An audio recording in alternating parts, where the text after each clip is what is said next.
The lawmaker told CNN Tuesday it was unclear when the movement was detected, what the direction of the projectile was and how it was being transported. He attended the briefing by South Korea's National Intelligence Service, NIS, in Seoul on Monday. All eyes have been on North Korea following the country's sixth test of a nuclear weapon Sunday. Seismological data indicated the weapon was the most powerful ever detonated by the rogue nation, nuclear experts said. North Korean state media claimed it detonated a hydrogen bomb, also known as a thermonuclear weapon, which could be fitted atop a long-range missile capable of striking the United States.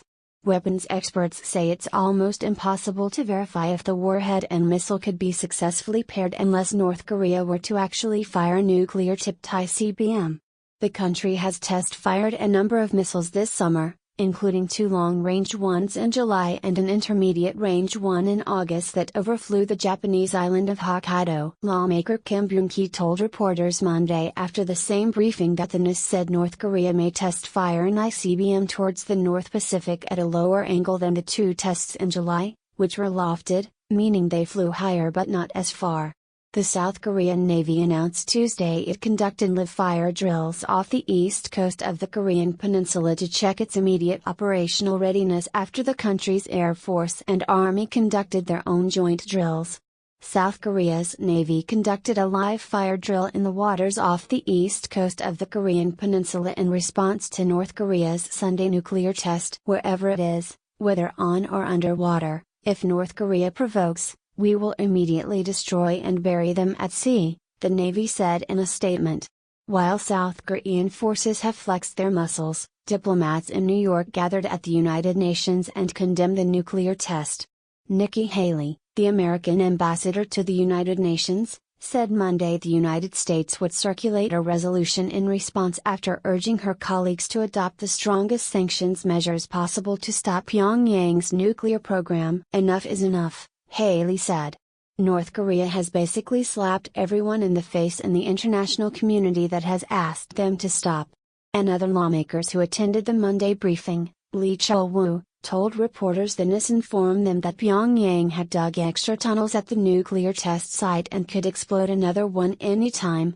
South Korean President Moon Jae-in and his American counterpart, President Donald Trump, spoke by phone Monday and agreed to lift current restrictions on the payload weight of South Korea's ballistic missiles, according to a South Korean presidential spokesman. What happens when NK tests a nuke? Pressure on Washington to find right response, but signs of a rift between the two leaders have become apparent despite the decades-long alliance between Seoul and Washington.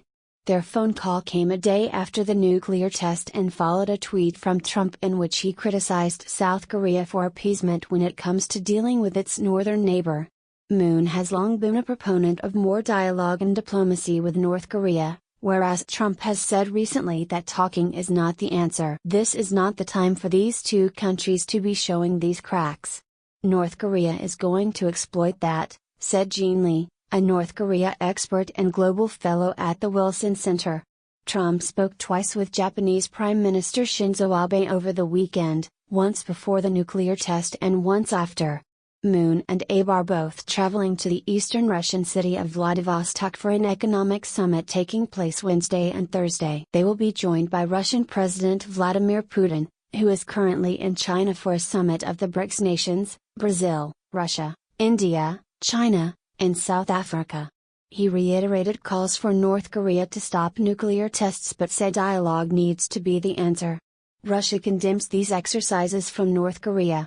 We think these exercises are provoking in nature, but we should not forget, and North Koreans should not forget what happened in Iraq, he said. Sanctions of any kind are useless and ineffective. They will eat grass but they will not turn away from the path that will provide for their security, Putin said, referring to accusations that Pyongyang spends too much on weapons programs while its citizens starve.